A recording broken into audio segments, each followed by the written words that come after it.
but he talks about spiral dynamics and other things about philosophy. And so if you look at spiral dynamics, which is a theory of psychology based on ourselves evolving through life and getting different kind of values, like our values are different as we're children, or as adults, or as society grows, the different societies, like whether it be cavemen and cavewomen growing up into a tribe, much like Native Americans, or a isolated tribe, and then what comes after that, and what comes after that, is that there's a part of it. It's called blue spiral, but we have a lot of this, like where we want to control or regulate our communities through the use of guilt and shame. And it's like, you're bad, like all of a sudden we're just running the scarlet letter on everybody. It's like, you're an adulterer and you're a murderer and you're a thief. And we want to label these people. Don't be like these people. Then our society becomes more about fitting in and being accepted and being admired and praised for being a team player, but also kind of being the most popular team player.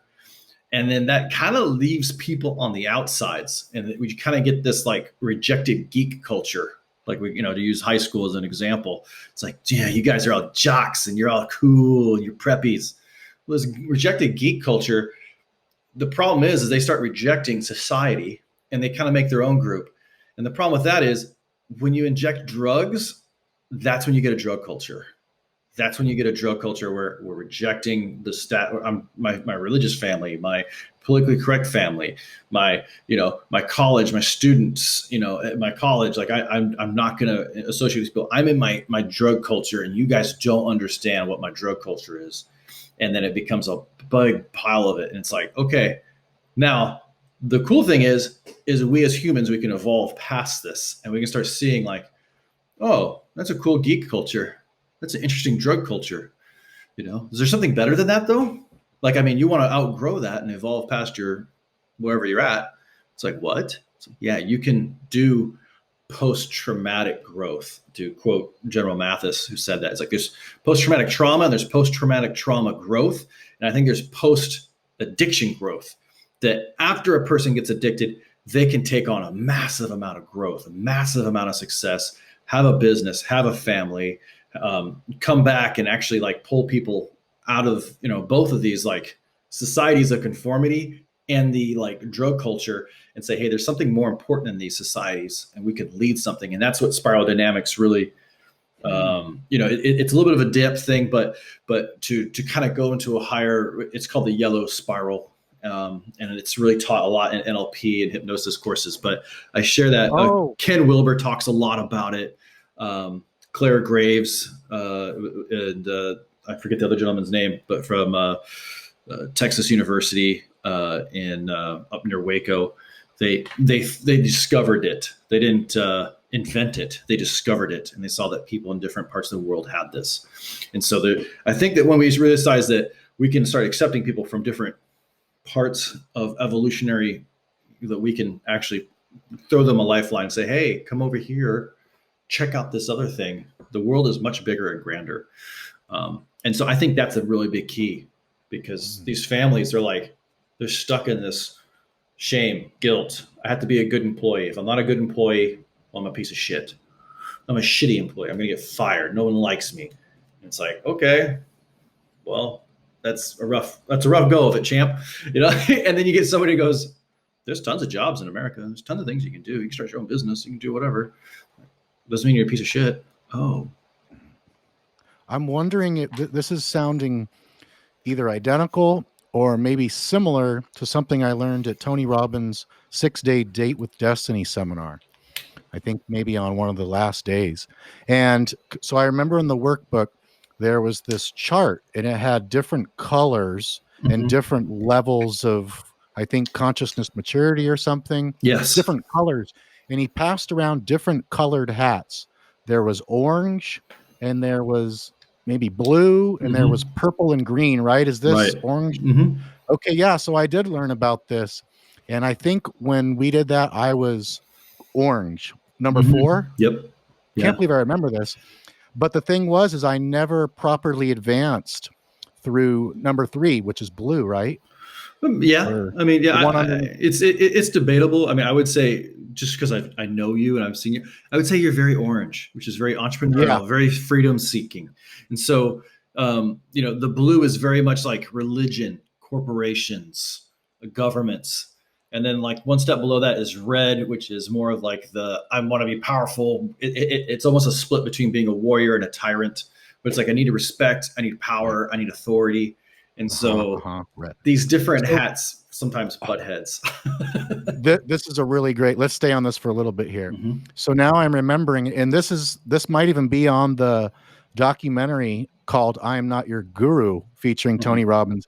That seminar they filmed that at in Boca Raton, Florida, was the one that I attended. I think I was maybe 34 years old, Oh, and yeah, I nice. was for sure orange. But so he passed around hats, and there was one person to be an example of each of the different colors. And the orange guy, the guy in the orange hat. So Tony Robbins would call on the people. So regarding orange, and then Tony would ask them questions. What's life about? What is this about? And so he would just say all the stuff that made him an orange. Ah, it's about freedom and success and breaking through things and creativity. And I'm guessing Right, most right, of the right. stuff, No, but that's fine. then the red I love hat, it. right? The red guy. What's life about? What it's about power and it's about control. And it was really cool to see these. The point that I want to hammer home with this and then have you elaborate on is he was saying that when it comes to working out solutions with people, when you have a problem with another human being, for this Right, example, if you're in an argument with someone, if you're approaching the angle from orange and they're from blue or red and green or something, it was something along the lines of you can't come up with a solution until either going down to where that person's level is and then bringing them back up or them going up. right. I'm butchering it, I'm sure. So that's No, no, why no, I no, hope no. you You're can actually doing a elaborate. really good job. So if you read the book Spiral Dynamics by Clara Graves, and I'm trying to think of the other guy's name, it escapes me, but they're both very intelligent people.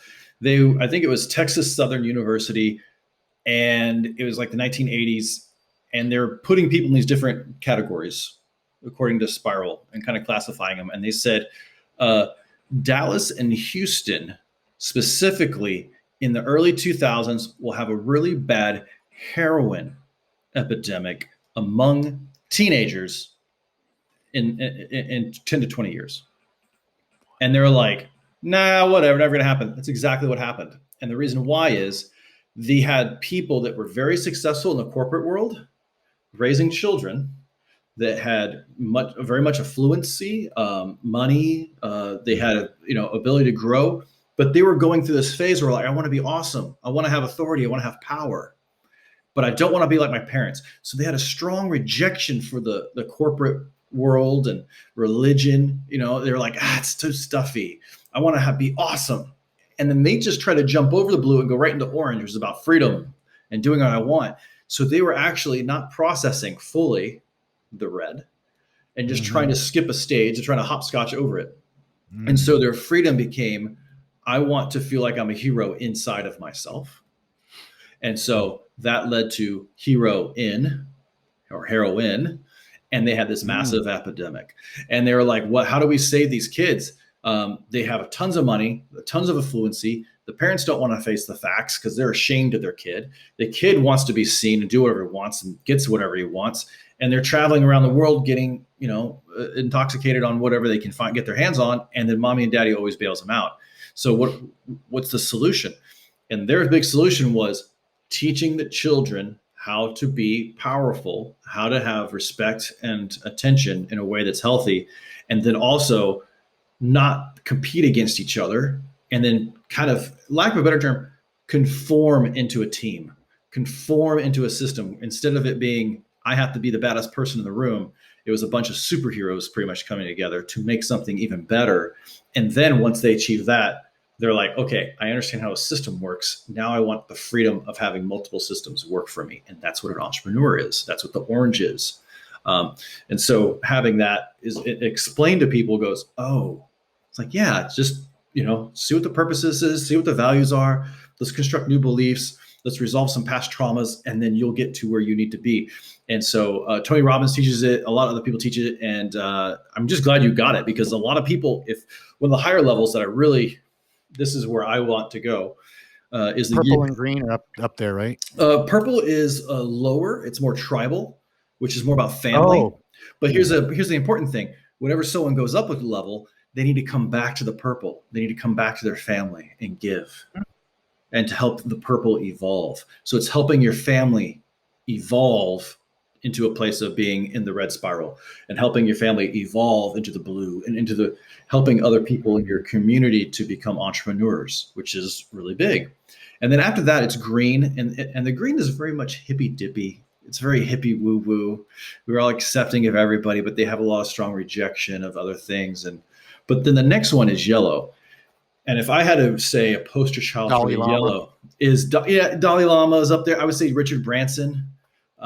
The way that he speaks to people, because he'll speak to people who are angry and like, hey, there's not enough money. He's like, I hear that, and we're trying to make things better. What do you think? Like, he actually listens to these people and gives them attention, and gives them some power by saying, I want to know what you think would fix it. Okay, I don't know if I can help you with that, but maybe we could do something.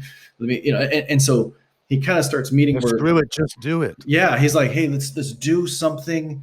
People want this. How can we help them make money? How can we get them to do this and that? And then there's a reason why he's, I think, 120 billion this year in the bank. So it's because he's solution oriented. He's meeting people where they're at and trying to get them up there. Another good person example is Nelson Mandela, who was actually hired by the guys who wrote Spiral Dynamics to go to South Africa after he got out of prison, to just dismantle the apartheid and have everyone come together. So when Nelson Mandela was in charge, that was the longest amount of peace that's ever been in South Africa in the last 200 years. And it's because he's like, we have to get the Zulus, who are very much seen as purple spiral tribal, to be okay with the German immigrant corporate blue people and get them to recognize each other. And at the same time, the young teenagers who are like kind of in gangs and starting those kind of things, and hate groups, and people who are fighting, it's like red. It's like, how do we get those people to come back in? How do we don't want to kick we don't want to kick these people out. And it's the same thing with addicts. Like, we do not want to kick people out of society for being addicted. And if anything, we want to bring them back in, come deeper into the home, come deeper into our churches, come deeper into our corporations, and then show them how systems work, and then teach them how to be in charge of their own business, or to be a higher level politician or something, to enact more change. And that's really what Spiral Dynamics is really about: bringing people back in, getting them power to go up further towards the evolution, and then to bring it back down to the family structure, our communities, and then build back up again. So it's a cycle. And so Tony Robbins, in that exercise, you said, him teaching this, teaching that, you start understanding, like, okay, what do you need to give somebody who's a pissed off addict? It's like, okay, where are those beliefs? And we can use that with hypnosis. We can do that with therapy. But just having that post addiction growth and that awareness that someone who's addicted is not, they're not a junk car stuck in a ditch. It's not what they are. They're a human being, and we can get them out of the ditch, clean them up, and get them down the road, and really get them to a place that's fun, that's enjoyable. Like, sobriety isn't just boring. It's fun. It's not boring. It's really fun. And this is what can happen, and getting those people to go that direction is the goal. I mean, at least in my mind. But then sometimes we find out that addicts have different goals. They're like, I don't want to be happy. I want to be fulfilled. I want to have a rewarding life. Ding, ding, wake up, and we go. So, yeah. Oh my gosh, I love this so much. You have no idea just how intellectually and philosophically just totally stimulating this is. And it leads into very well, I think, these moving away from values and moving towards values, because after the map is not the territory, and we went off into some cool divergent but interrelated stuff with the spiral dynamics. That was a great review for me. I had totally forgot all about that. And if I could interject, each part of those spirals, they have a different map of reality. So, Right. if you're talking to somebody, like you're saying, like they have a different life's about power and doing what I want. It's like, oh, Mhm. let me see your map. Like, Completely different can maps, I right? can I draw it on a piece of paper? Oh, you're gonna have I a I hard life. Right? I think that was one of the main reasons that my previous intimate relationship just did not work out at all. Because I was that orange and she was a Mm. green hardcore, but a angry, mean green that was pissed off at everyone else that wasn't Oh, exactly like her. yeah, And that pissed me off because it took away my autonomy. Oh, yeah, you think that I should think exactly like you? Oh man, I love my autonomy, yeah. especially my autonomy of thought, and I like diversity of thought.